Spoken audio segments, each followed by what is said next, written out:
Some children don't become overthinkers because they're too sensitive, but because their brain adapted to their childhood environment. Some children become overthinkers very quietly. No warning signs, no dramatic changes, just a brain that slowly learns. I need to be careful all the time. Careful what to say, careful how to act, careful not to disappoint people. And after years of living like that, overthinking becomes automatic. Psychologists believe many adult overthinkers were emotionally hyper-alert children first. Children whose brains adapted to criticism, unpredictability, emotional pressure, or fear.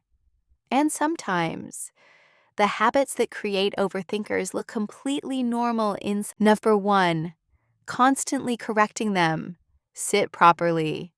Not like that. You're doing it wrong again.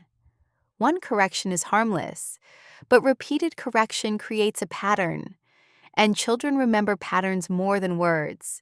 When a child constantly feels, everything I do is somehow wrong, their brain becomes cautious. They start mentally rehearsing everything before doing it, before speaking, before asking questions, before trying something new. This creates excessive self-monitoring. And when self-monitoring becomes extreme, the child stops naturally experiencing life and starts constantly analyzing themselves. Number 2, fear-based parenting. Do that again and see what happens. I'll get really angry. You should be scared. Some parents use fear to control behavior, but fear leaves deep marks on a child's nervous system, especially during early childhood. When children frequently feel fear at home, their brain becomes hyper-alert. They start constantly scanning for danger. Who's upset? What mood are they in? Am I safe right now? Psychologists call this hypervigilance, and many adult overthinkers are actually hypervigilant children who grew up. Their brain learned that. Number 3, invalidating their emotions. A child is crying and hears, "You're too sensitive. Stop overreacting. That's not a big deal." In that moment, the child learns something painful. My feelings are wrong. So they stop expressing emotions openly. But emotions don't disappear. They stay trapped inside the mind. And later, the child starts overanalyzing everything. Am I being dramatic? Am I weird? Do people think I'm too emotional? Research shows emotionally validated children regulate stress better. Because when feelings are acknowledged, the nervous system feels safer. But emotionally invalidated children. Number 4, never letting them have opinions. Be quiet. You're too young to understand. Don't talk back. Some children grow up feeling like their thoughts don't matter. And slowly, they begin doubting their own mind. They stop trusting their opinions.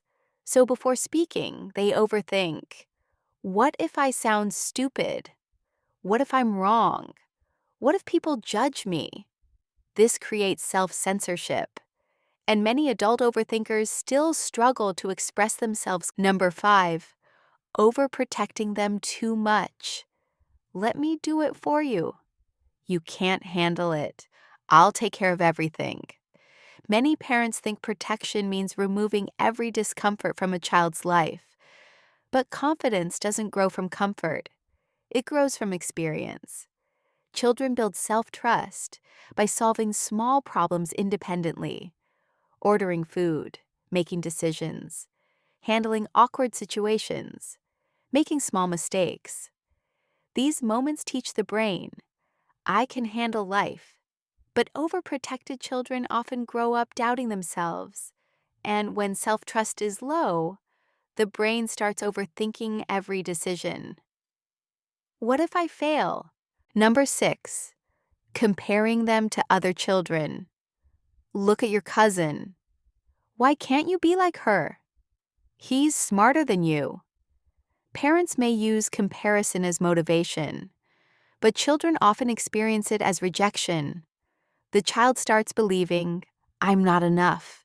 And once that belief forms, they begin constantly measuring themselves against others.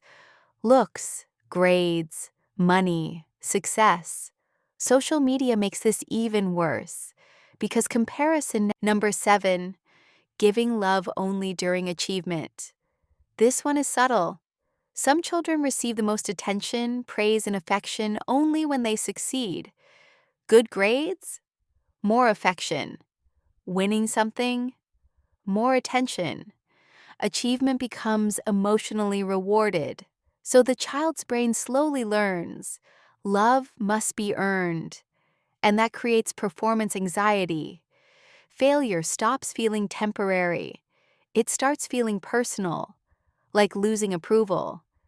Neuroscience studies show emotional rejection activates pain centers in the brain.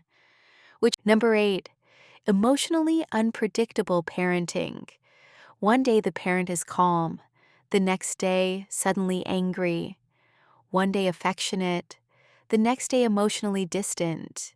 The child never fully knows what version of the parent they'll get, so their brain enters survival mode. They start studying every detail: voice tone, facial expressions, footsteps, door sounds, trying to predict the next emotional explosion.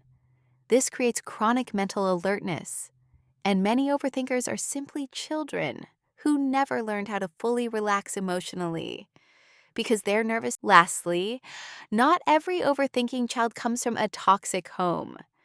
Many loving parents unknowingly create anxious minds because most people parent the way they were parented. But awareness can change generations. A child doesn't need perfect parents. They need emotionally safe parents. Parents who allow mistakes, allow emotions, allow healthy self-expression. Because emotionally safe children usually grow into adults who don't spend their whole lives questioning themselves.